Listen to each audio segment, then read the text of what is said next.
Question 2. Evaluate without using tables.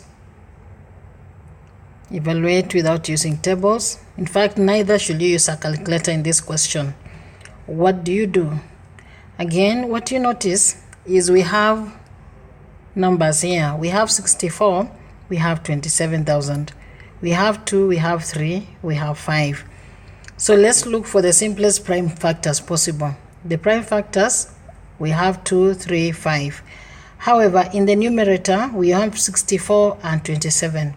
So let's express those big numbers in terms of the simplest prime factors possible.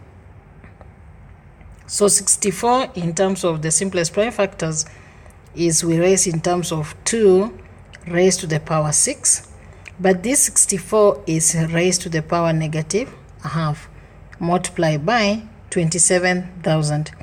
When it is 27,000, this we express in terms of the simplest prime factor, and that will be 3 raised to the power 3.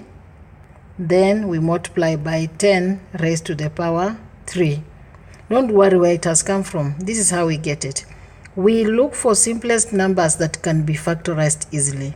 That means it is 27. This is what it means. It is 27 multiplied by 1000. Then express now the 27 in terms of its prime factors. That is 3 raised to power 3. And then 1000 is raised in terms of 10 raised to the power 3. And that is what I've done here. So then everything in bracket is raised to the power 2 over 3.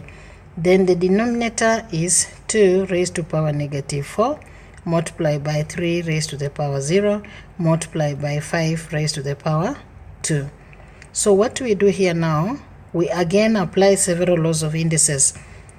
The numerator, the first section of the numerator, we use the law of powers when we are multiplying them. So this will be 2 raised to power 6 times negative a half. Then let's open this bracket again. Power of powers of product of numbers in a bracket. That is 3 raised to power 3 multiplied by 2 over 3. Then times 10 raised to power 3 multiplied by 2 over 3. Then divide everything here by 2 raised to power negative 4 multiplied by 3 raised to power 0 times 5 squared. So what we do now, let's simplify the powers. These 2 here once, 2 here, 3. This 3 will cancel that 3. Then this 3 cancels with that 3. So this will give us 2 raised to power negative 3 multiplied by 3 raised to power 2 multiplied by 10 raised to the power 2. Then we divide here by, this is 2 raised to power negative 4. Now here we come. 3 raised to power 0, we said, look at the 0 index. That is law number 3, if you can refer to your notes back. 3 raised to power 0, any number raised to power 0 is always equal to 1. Then now this is 5 squared. 5 squared, if we check, 5 squared will just be 25. Then now we move on. What we say here, it is 2 raised to power negative 3. Remember what we've done in our question 1. These are the reciprocals of numbers. 2 raised to power negative 3 over 2 raised to power negative 4 will be the same as 2 raised to power 4 over 2 raised to power 3. So we come now and rewrite this, what we have here in our initial statement. That will be 2 raised to power negative 3, not negative 3, sorry. This will now become, this becomes 2 raised to power 4, then times 3 squared times 10 squared. And 10 squared we know is 100. Then divide this by 2 raised to power 3. Remember what we have done here. This is what I'm doing. Then multiply by 25. A number multiplied by 1 is the number itself. So we now come and simplify. It's becoming easier. So 25 cancels here once, 25 here 4 times. But then this is in the denominator, this is in the numerator. How do we simplify that?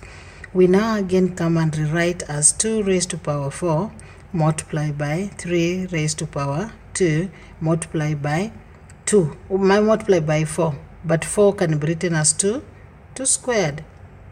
Then when this is a positive, remember when we have a negative power, the law of reciprocals, then we said this, when it comes to the numerator, what does it become?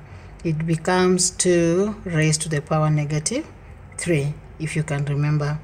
Then where has this come from? The negative comes from when the positive power moves up and becomes a numerator, it changes to a negative. So then we group the like terms. The like terms are base 2, base 2, base 2.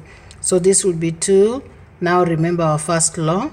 Then this will be 4, then plus 2, then plus negative 3, then multiply by 3 squared. So what does it give us? This gives us 2 raised to power 6 minus 3 times 3 squared. Makes our work very easy now. So this becomes 2 raised to power 3 times 3 squared. And this gives us 8 times 9. Our solution therefore becomes 72.